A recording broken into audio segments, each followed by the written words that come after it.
We're Happy Father's Day. Thank you. Happy Father's Day to you grateful. too. Thank you. What did you do to become a father? I'm a friend of Joe I didn't see this coming. You're a friend of Joe Metal. Joe Metal. That's how you became a father. We pray. What has that got to do with? Yeah, he says they pray. We pray. So there was no Prayed to become a father. We're spiritual people. Spiritual. Spiritual. You went to the mountain Spiritual. top. Yeah. Spiritual. But there are people. men out there who've been praying for years. They are not fathers. They are not praying well. Why? How did you so pray? what words did you use? No. What was your composition when? My heart is. Your heart is what? It's clean and open. Can and we see? God filled it with. You need an X-ray machine. To see Where's something God- that's Inside divine my and heart. spiritual? Inside my heart. But you want to see inside my heart. No, you said your heart is clean. Yeah. Yeah, so we want to see. Yeah. See. But what does it feel like being a father, though? Charlotte, it's a great responsibility. Yeah. It's a huge responsibility. I mean, your son is looking up to you. Your wife is also expecting you to be a very good father to her baby and your baby as well. Society is also looking at you. You become the protective cover of the family. You are the great provider. You are, if you like, they are God on earth. So once you miss the road, you know that you're leading your family astray. So it's a huge responsibility, spiritual responsibility, physical responsibility, social responsibility. And at this time, if you have a young son like me, he's now forming his character. What he sees is what he emulates. What he emulates is what he grows to become. So if you like to share, he picks up that sharing is caring. If you show his mother affection, he knows that affection has to be showed. If you play around with people, he knows that you have to be sociable. If you are, recoiled, he knows that you have to. So he's forming character at this point. And nutrition is expensive, so you have to pay. That's how you brought that in. I love that part. He said nutrition is expensive. And you have to pay. And, Well- and if you're using any kind of baby products for your child, you know that they won't have the nice skin and look bubbly, and so it's a lot of money. Yeah, about 60% of my salary goes into that. taking care of the child. So you have to do other jobs to be able to make up for it. If not, hungry go catch you. Yeah. Anyway, and I just want to touch on something briefly. It's very sensitive because I'm coming from a different place when it comes to fathers and children and all that. Maybe one day when I get a chance, I'll tell my story. Today will be a chance because we'll be telling what your experience has been. It's a very long one, but I just want to touch on fathers being present in the upbringing of their children. Now, especially on this side of the world, it is believed, or statistics show, that for us women, we are actually taught how to be women from the time we're born. Right. When your mother is cooking in the kitchen, she will say, "Oh Bella, between me kumami, be say mami, be say." And once we turn a certain age, we tend to have these dolls. We start putting them behind us. We start doing all the baby careful. We try to feed them and all that. So by our very orientation, we are taught how to be women, or how to be a wife, how to know how to cook, to take care of children and all that. But for the men, unfortunately, they are not taught how to be men and to be fathers. That's why so many men do not know how to take care of wives. Let me even start from girlfriends. Girlfriends to wives, to the home, and then to every other responsibility that a man should have. So it's quite important that men are very present in the upbringing of their children, because what you do is what they learn. They would ask questions. How you treat mommy is how they'll treat their girlfriends and their wives in future. How you treat your mother, how you go about everything is what they learn. Who teaches a man how to lay the bed in the morning? Nobody does that. But the Until women, he gets to secondary school. exactly. Nobody does that. Well, but if you grow up in a proper home, you're That's taught what to I'm do saying. that. But how many proper homes do we have? Exactly. Because my father And took us into the what kitchen. constitutes a proper home? That's the question. A proper home, the father has to be very present. The mother has to be present. All the elements must be there to be able to bring up that child in that proper home. Unfortunately, most of us didn't have that proper home. And there are so many children out there who do not have these proper homes. And I'll tell you something, emotionally, psychologically, and even spiritually, it affects you when both parents are not present. That's right. Or even when the dad is present but not fully present. Yeah. But there are also some mothers who have done very, very well playing both the role of the father and mother, not because the father was around and didn't care, but maybe in the very early stages of the marriage, the father passed on, got deceased, and some of the mothers have done very well raising strong men, very, very strong men. There are also some who, I mean, the marriage collapsed for one reason or the other, and they decided that they were going to have custody of the child, and they have done very well. So there are some women who I choose to sometimes celebrate on Father's Day because they have done what fathers should have done or could have done. And we need to, but Cookie raises a very strategic point. And my father told me something, that if you are not ready, don't go into it. Because once you take the step to want to bring another person to say, I want to take care of you, then you must do everything, every single minute and day of your life. You must keep to that pledge of shepherding that person, taking care of that person. I mean, in every step, in every way that you can do.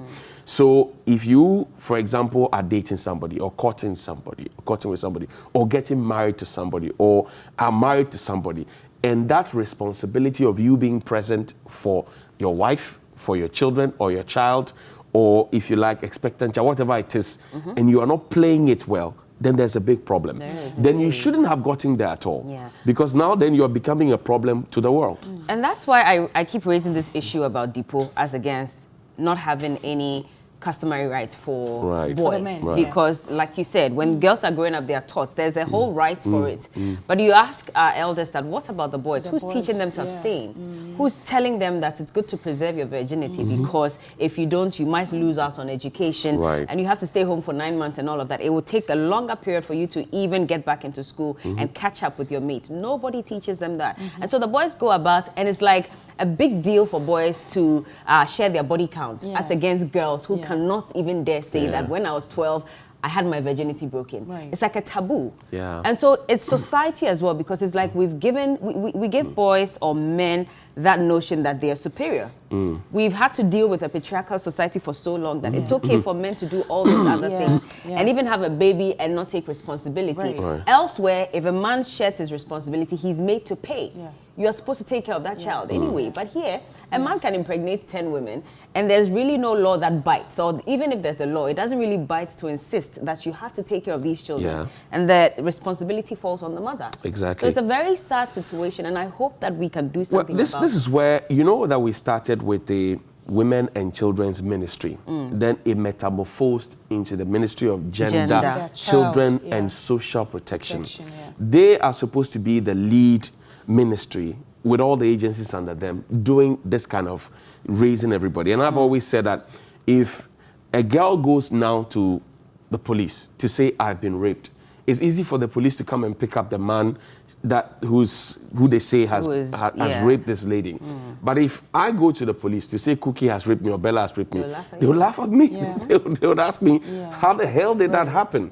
So the society itself is, even the ministry, is put up in a setting, you know, where, and I see many years coming where we might have to take a departure from what it is. Because in my home, for example, and my father, bless his soul, there was no job that was for women or for men. We all washed, we all cooked, we all knew how to paint, we all knew how to do small carpentry, small masonry because of his trade. He was in the technical department at the time. And we all had to do everything. So my sisters can do carpentry job. We can cook. And I cook for my wife, by the way. We can cook. We can iron. They can iron, not shakwala iron. Most of the time, my wife irons for me. Shakwala, yes. So sometimes, and I blow this one. Sometimes you see, iron one surface, and by the time you turn it, the other surface also comes. Sometimes I wear clothes, and you see the line cut out nicely like that. My wife ironed it. Man's uniform. Yeah, the one over using electricity. Yeah, the reason. No, my wife ironed it. And he left it with a box iron, you know. You see, so you need to. And my wife ironed that, and because when she got in, she had also had that training, apparently. So that kind of balance needs to come. If it doesn't come, you have men walking around thinking that they are overqualified to live, and women have to be bowing down to them at every step. And you find that even strange when women get into positions and there are men under them. They always are looking for ways to try to undermine them and talk about them, downplay. I think that it's a big problem that we need to fix if we want to progress as a people. We need to. We need to. Please. We have something for you this morning, a special gift. There's a baby. Isn't it the baby that we performed there? The CPR. Yeah. Why is the baby? Okay, you're going to. Why is his mouth open though? Yeah, he's hungry. That's how he sleeps. Okay. So Johnny, you're supposed to. So let's say thank you first of all to the ambulance service. Ambulance service, yes, true. Yeah, it's heavy. True. Like very a bag heavy. of, a bag of this thing. So you have to show us what you've learned as a father. Exactly. Okay. Have you ever changed diapers? Have you changed diapers before? I have. How many times? I'm looking for the pseudo cream so I can put it there so that the child doesn't get nappy. Or dashing powder. Yes. Or dashing powder. Or powder. I usually would do, but this baby is too stiff. Because of Brimpo is not stiff. When I lift up Brimpo, he knows how to turn. So you show us. Brimpo knows how to turn. Yeah, he knows how to turn. Okay. I trained him well. Just imagine that. So here we go. Now take it easy. But wait, did you check where the front is and where the Yes. Don't worry. But you have to show the fathers out there where the front is and where the back is. They take your time. They have to give birth to know. Okay, no, so but you teach them ahead of time. So let's just say this baby has pooed, okay? Yeah. What goes into it? How do you clean the baby out? What do you use? Give me wipes. Do you have wipes? I've got wipes in Okay, can in I my get bag. wipes Please, so I can do it? Can you please pass baby the wipes has to me? If the baby has pooed, it depends. If it is smelling. It always smells. Baby's food smells all the time anyway. I think it's the poop that smells the most. Like sometimes I can't even stand it. Bring the wipes Yeah. first. Bring the wipes. All right, thank you. Thank you very much, Auntie. Okay, so there you have it. All right, and once the baby poos, it's smelling. Let's assume the baby's crying. Can you do the crying for me? Okay, so I take it. If for example the diaper is there already, I take it. Poo is in there. You would have to wrap it nicely and tie it like that. Yeah. It goes like that. Yeah, right. Then you toss it in the bin, and then now without wrapping it, you just toss it like that, or you have to wrap it. Well, it's the bin for the toilet bin. So when you toss it, you don't have to wrap it. Then you clean every step of the way inside. Yeah, if it's a baby girl, you have to be a bit there. Okay. So I'm done cleaning. This one also goes into the bin. Okay. And then now, where's the front? I would usually add. You're worried about the front, and the so back. this is it. So there's usually a bigger flap. So this is a bigger flap. There is usually a bigger flap. You shouldn't have told Johnny he's going to do this. And this is I changed diapers at home. I said no. You shouldn't have. Your wife has taught you this morning. I changed diapers at home. Okay. So there's a bigger flap. So the bigger flap, the front would have to go up there behind their back. The bigger flap goes to the back. Yes, it has to go up there like that. So I would usually have had studio cream, and then it goes like that. And then I come like that. Okay? So the front goes first. Exactly. And then I untie it and then hook it like that. Okay. And then you untie that. You know what we should have done? We should have brought the baby nappies And with the hook it pin. like How that. did you know that was what I was going to say? I can do You were reading my mind. I can do that as well. You were because I reading my lived through mind. those times. So in using the baby nappy, you actually fold it in an arrow form. So it's squared like that, triangle, and then you bend it like that, so it becomes like an arrow. Yeah. And then you put it, like that, so the pointed arrow which comes down this way. This one's like that, and then you put this on first. Then you put this on, and then you put your hand inside. We believe you. So that you don't choke the child with a pin, and then you can hook it nicely. And then you put the rubber pant on it. I remember rubber pants, you know? So I'm impressed, Johnny. Once you're done with this, you pull it down like that. And then you can nicely clip it. Yeah. And then if at the time the Aptamil is ready, you can comfortably have the child like that and have the Aptamil while you sing. But you know it's not that easy all the time. Sometimes they are crying, they are all over the place, shouting, kicking their legs. Sometimes they don't even make it easy for you to change the diaper. So what do you do in cases like that? Well, some children will be belligerent or they'll be quite uncomfortable at the time. You always have to get a technique, sometimes sing for them. And people assume that babies don't listen, they don't understand anything. Sometimes you sing for them, you tell them a story, a fable, something like that. Once you start connecting with them eyeball to eyeball, you see they start toning down. I see. How do you deal with the sleepless nights as well? Because I feel like more mothers, you know, have to endure, you know, losing their sleep. Right. Exactly, as against fathers. The fathers is only a so you have a timetable, sort of. I mean, naturally, male children will tilt more towards their mothers and vice versa for female children. Why is it like that? Why? Men like women. Men like women. Thing, and women like men. Well. So that's what I think. But I hear it's also, so based on the little I studied in psychology, it says that the girls usually see their fathers as their heroes. Yeah. And so that is why they tilt more to their fathers, because you are that figure that they look up to all the time. So it's a natural thing. And which is also the reason you must be a good father to your daughter. So if I am a father and I keep telling my daughter, I love you, you look wonderful, this dress is nice, keep complimenting them. When they step out and somebody is complimenting them just so they can have sex with them, they already have that feeling. They know that they are respected, they are pampered, they are valued in every step of the way, and they won't fall for a phone or a plate of rice or a pack of Indomie, whatever it is, just so somebody can have sex with them. So fathers must play that critical role. Indeed. And if you are also looking for, maybe this is a starting point, what we talked about, where fathers would now have to start grooming their boys at home to respect women, to be the best in society, so that gradually we can shift that paradigm. Yeah, it's gradually we can shift that paradigm. So I would usually be doing this with Obrimpo. But I want to have a baby already. I'm impressed. Yeah. Charlie, but the business of having a baby is not a joke. And I was blown away.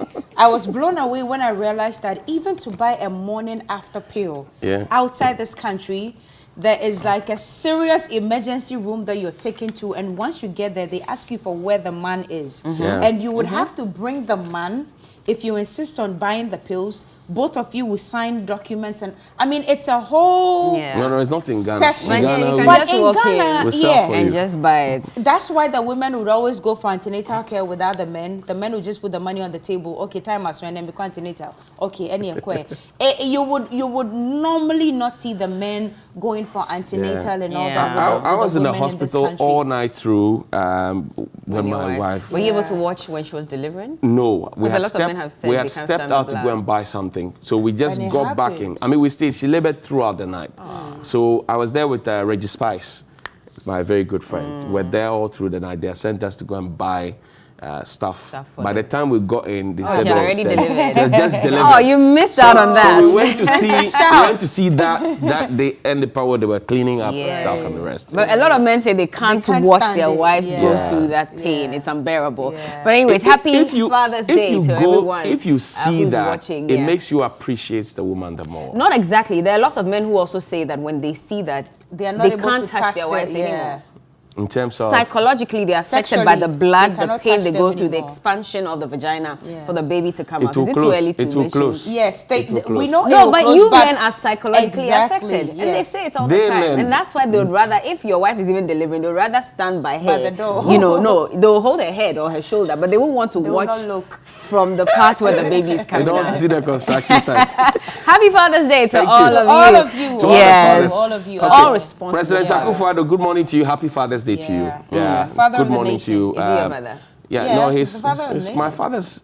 He's your father's my father is 1 year older than the president. He would have been 1 year older. But happy Father's Day to him. Happy Father's Day to ex-President John Mahama as well. Yes. Happy Father's Day to you. To all the fathers. Speaker Bagbin, happy Father's Day to you. Why are you leaving the president out? And also, I mentioned the president first. I thought you said Kufuor. Oh. No. President Kufuor as well. Justice Eni Eboa, happy Father's Day to you.